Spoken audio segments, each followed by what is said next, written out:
So അടുത്തത് degradation by improper resource utilization. improper ആയിട്ടുള്ള റിസോഴ്സിന്റെ utilisation and maintenance. എങ്ങനെയാണ് നമ്മുടെ നാച്ചുറൽ റിസോഴ്സസ് ഡിഗ്രേഡഡ് ആവുന്നത്?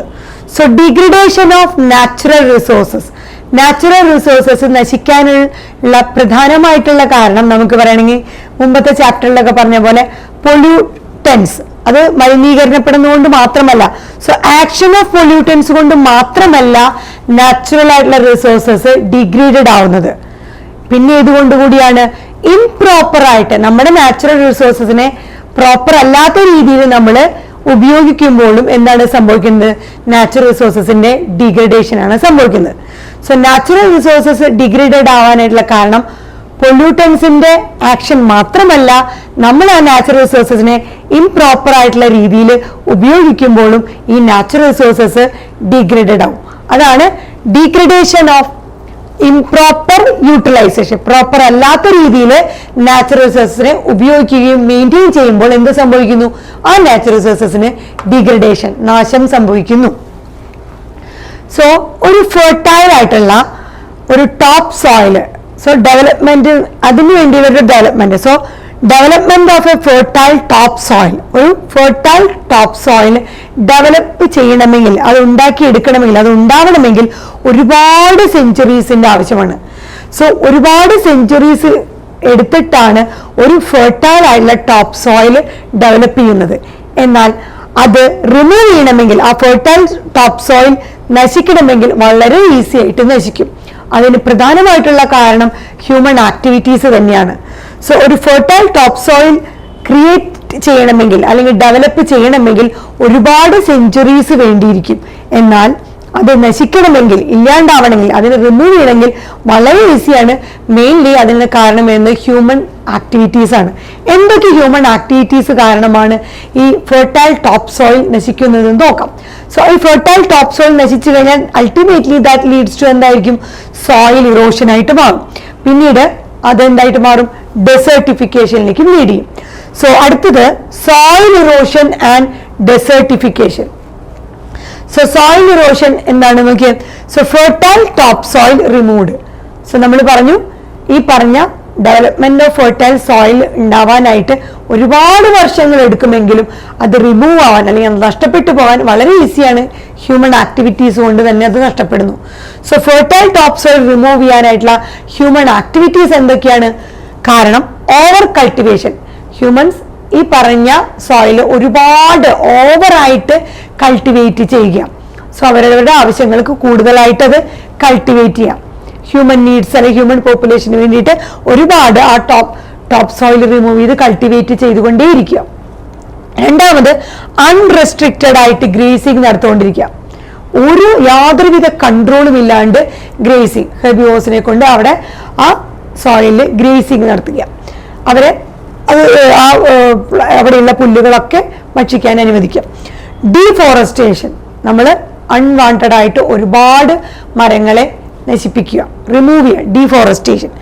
പുവർ ഇറിഗേഷൻ പ്രാക്ടീസസ്, അവിടെയുള്ള അതിനെ സംരക്ഷിക്കാനായിട്ട് പ്രോപ്പറായിട്ട് നമ്മൾ വാട്ടർ സപ്ലൈ കൊടുക്കാതിരിക്കുക, അതാണ് പുവർ ഇറിഗേഷൻ പ്രാക്ടീസസ്.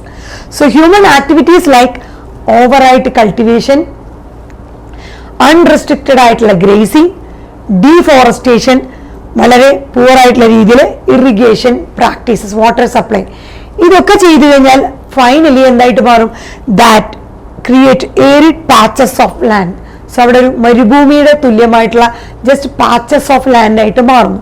പിന്നീട് ഈ പാച്ചസ് ഓഫ് ലാൻഡ് വലിയൊരു ബാരൻ പാച്ചസ് ആയിട്ട്, അത് നികത്തപ്പെട്ട, ഉപയോഗിക്കാൻ പറ്റാത്ത, ഉപയോഗശൂന്യമായിട്ടുള്ള ബാരൻ പാച്ചസ് ഓഫ് ലാൻഡ് ആയിട്ട് മാറുകയും ഫൈനലി അത് എക്സ്റ്റെൻഡ് ചെയ്ത് ഒരു ഡെസേർട്ടായി മാറുകയും ചെയ്യുന്നു. സോ ഇങ്ങനെയാണ് സോയിൽ ഇറേഷനും ഡെസേർട്ടിഫിക്കേഷനും ഹ്യൂമൻ മെയ്ഡ് ആക്ടിവിറ്റീസ് മൂലം സംഭവിക്കുന്നത്. സോ ഈ ടോപ്പ് സോയിൽ റിമൂവ് ചെയ്യാനുള്ള ഹ്യൂമൻ ആക്ടിവിറ്റീസ് എന്ന് പറയുന്നത് ഓവർ കൾട്ടിവേഷൻ, അൺറെസ്ട്രിക്റ്റഡ് ആയിട്ടുള്ള grazing, deforestation, poor irrigation practices that lead to arid patches of land, ഒരുപാട് ഒരു മരുഭൂമിയുടെ ലെവലിലേക്ക് അത് മാറുന്നു.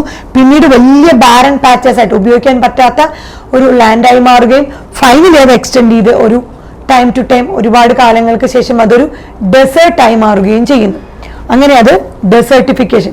സോ ഡെസേർട്ടിഫിക്കേഷൻ എന്ന് പറഞ്ഞത് ഏറ്റവും വലിയൊരു പ്രോബ്ലം ആയിട്ട് ഇപ്പോൾ ഫേസ് ചെയ്തിരിക്കുന്നു. It is mainly due to increased urbanisation. അതും ഹ്യൂമൻ മെയ്ഡ് ആക്ടിവിറ്റീസ് ആണ്. സോ മനുഷ്യന്റെ ഇൻക്രീസ്ഡ് അർബനൈസേഷൻ കാരണമാണ് ഡെസേർട്ടിഫിക്കേഷൻ വന്നത് എന്ന ഏറ്റവും വലിയൊരു പ്രോബ്ലം ഇപ്പോൾ നമുക്ക് മനസ്സിലായിട്ടുണ്ട്.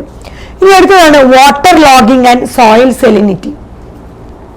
എന്താണ് വാട്ടർ ലോഗിങ് എന്ന് പറയുന്നത്? വെള്ളം കെട്ടിക്കിടക്കുക, വെള്ളം താഴേക്ക് പോകാണ്ട് അവിടെ കെട്ടിക്കിടക്കുന്നതിന് വാട്ടർ ലോഗിങ് എന്ന് പറയുന്നത്. സോ ഇറിഗേഷൻ, അതിന്റെ കാരണം എന്ന് പറയുന്നത് irrigation without proper drainage of water.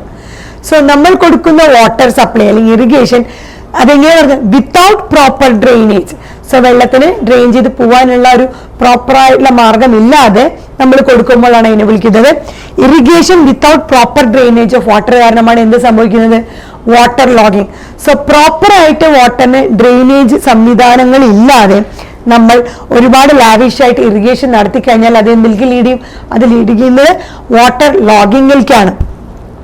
ഈ വാട്ടർ ലോഗിങ്, വെള്ളം കെട്ടിക്കിടന്നു കഴിഞ്ഞാൽ എന്തൊക്കെ സംഭവിക്കും? അത് നമ്മുടെ ക്രോപ്പിനെ എഫക്ട് ചെയ്യും. അതുപോലെ തന്നെ draw salt to the surface of soil. അങ്ങനെ വെള്ളം അവിടെ ഇങ്ങനെ കെട്ടിക്കിടക്കുന്നത് കൊണ്ട് അവിടെയുള്ള സോൾട്ടുകളൊക്കെ സോയിലിന്റെ സർഫസിലേക്ക് എത്താൻ തുടങ്ങുന്നു. Water logging leads to draw salt to the surface of the soil.